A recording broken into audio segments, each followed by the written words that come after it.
मेरे मन में पीड़ा थी कि रानीवाड़ा के अंदर कॉलेज नहीं है। मैंने 2017 में जब हमारी सरकार थी, रानीवाड़ा के अंदर मैंने कॉलेज खुलवाया ताकि हमारे बच्चे बाहर भी जा सकते हैं, परंतु बच्चियां हमारी बाहर नहीं जा सकती। इसलिए उपखंड स्तर पर बच्चे कम से ग्रेजुएशन कर सके। जसवंतपुरा के अंदर मैंने ITI खुलवाई और अभी इस बजट के अंदर जो हमारे आर्थिक रूप से पिछड़े लोग हैं, भील समुदाय है, उनके लिए आवासीय विद्यालय के साथ में हॉस्टल का भी इस पिछले बजट में घोषणा हुई है। तो मैं इन बच्चों से कहना चाहूंगा कि आज की पीढ़ी आप लोग सौभाग्यशाली है। आप जहां भी स्कूल में जाए, निश्चित तौर से बैठने में कमरे भी मिलते हैं।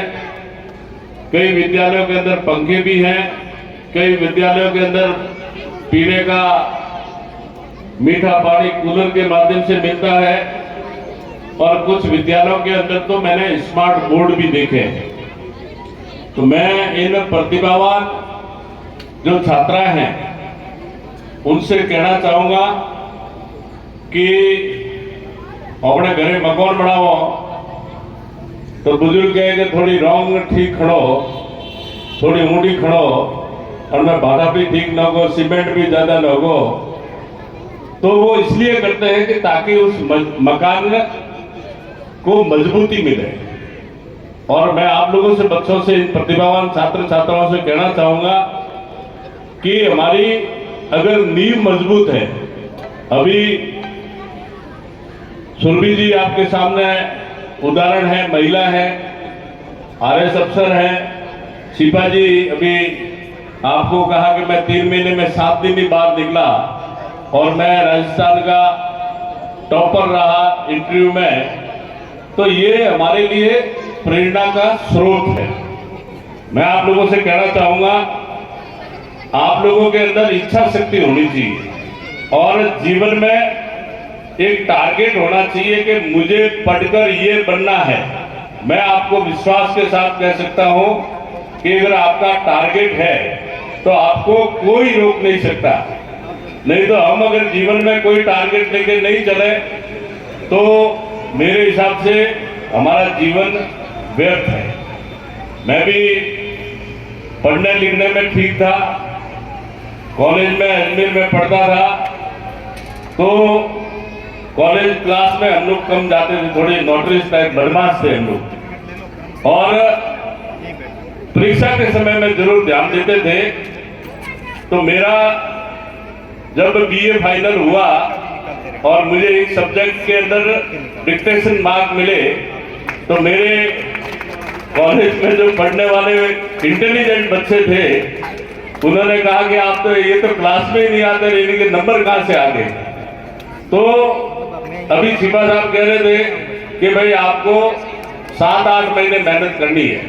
तो निश्चित तौर से हमको जीवन में एक आदत बना दें कि हमें सुबह रोज 2 घंटा पढ़ना है, शाम को 2 घंटा पढ़ना है।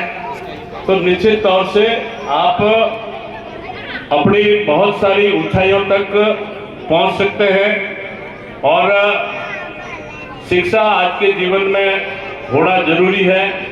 शिक्षा के बिना हमारा जीवन अधूरा है, हम सब लोग जानते हैं। और शिक्षा के साथ साथ में संस्कारवान भी हमें बनना है, क्योंकि आज के इस समय में कलयुग है, बहुत सारे बच्चे रास्ता भटक जाते हैं। और मैं इन हमारी छात्राओं से कहना चाहूंगा कि आप लोग मेहरबानी करके थोड़े मोबाइल से कम 12वीं तक आप दूर रहो।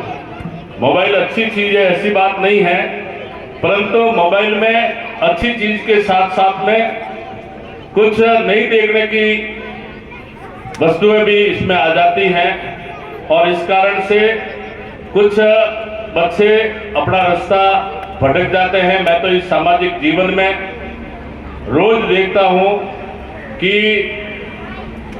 माँ बाप की इच्छा के विरुद्ध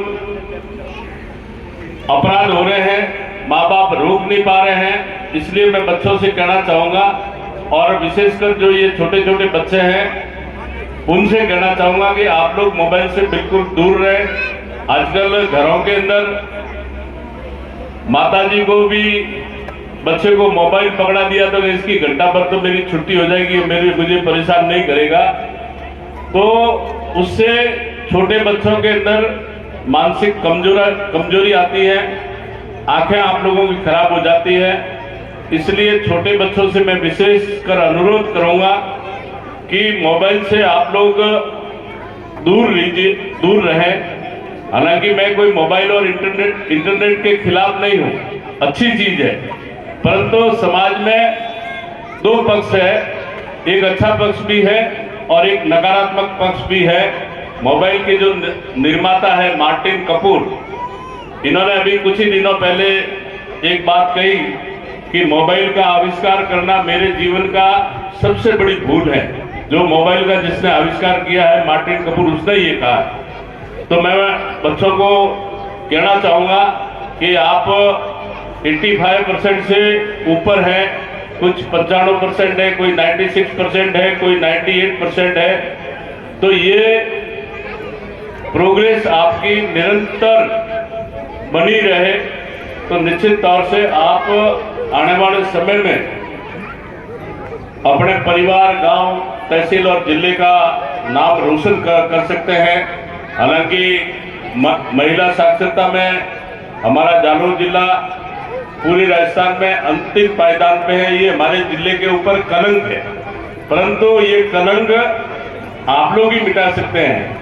अभी छिपा जी कह रही थी कि यहाँ की एक बच्ची RS है बिनू, अपने करड़ा डॉक्टर गजेंद्र सिंह जी की बच्ची है, जिसने मेरिट में 8वां स्थान हासिल किया है। और मैं इन बच्चियों से कहना चाहूँगा कि आपको इस टाइप का, जैसे ग्रेजुएशन करने के बाद में आप लोगों को लगता है कि हमको किस टाइप की तैयारी करनी है, तो हम ये जो सुरभि जी बैठे हैं, छिपा जी कह के गए हैं, ऐसे जो नए RS में RPS में सेलेक्ट हुए हैं उनको निश्चित तौर से बुलाकर आप लोगों को एक मार्गदर्शन भी दे सकते हैं। जोधपुर में ये कई जगह चल भी रहा है, तो निश्चित तौर से आप आने वाले समय में ये पवित्र काम करना है। मैं आप लोगों से कहना चाहूँगा, मेरा आज से कोई 10-15 साल पहले मथुरा मेरा जाना हुआ, और मथुरा में भगवान बलराम जी का मंदिर है। उस बलराम जी के मंदिर में हम लोग सुबह सुबह गए आरती के समय में, तो वहाँ कम से कम 200-300 महिलाएं सफेद साड़ी पहनी हुई उस मंदिर के अंदर पूजा पाठ कर रही थी।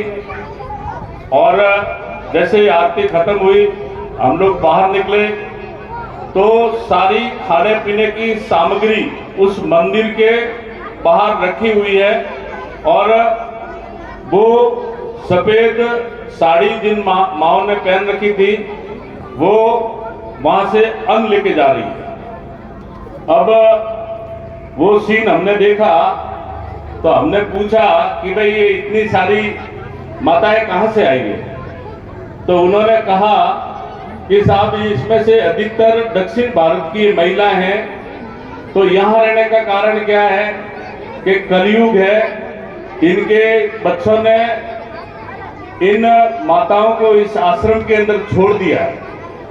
हमारे रोंगटे खड़े हो गए। फिर हमने पूछा कि इनके बच्चे कभी इनसे मिलने आते हैं कि कोई साल में 1 बार आता है, कोई 2 बार आता है, कोई मेरे जैसा जाता ही नहीं। तो आप देखिए कि आज के समय में ये कितना समाज के लिए कलंक है। और यहाँ इस आश्रम के अंदर प्राज्ञी ने जो ये पुण्य का काम किया है, ये मेरे हिसाब से सबसे बड़ा ईश्वरीय काम है। मैं भगवान से प्रार्थना करूंगा कि इस ईश्वरीय कार्य में हम लोग और लगे और इस आश्रम के लिए उज्जवल भविष्य की शुभकामना भी देना चाहूँगा। आप यहाँ जो बच्चे पढ़ते हैं, यहाँ बिजली की एक लंबी लाइन थी बीचों बीच, तो वैसे बैठे बैठे पराग जी बागे कहने की आदत तो है नहीं। मुझे कोई एक दो लोगों ने कहा कि ये तार बीचों बीच चल रहा है, कभी कोई हादसा हो सकता है, तो मैंने कोई एमएलए कोटे से 10-12 लाख रुपए दिए और अभी वो लाइन हट रही है। तो ये पुण्य का काम है।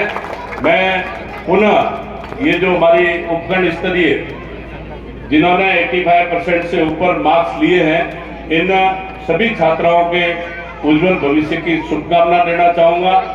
वात्सल्य धाम के सभी पराग जी अध्यक्ष है, पूरी टीम को धन्यवाद देना चाहूँगा।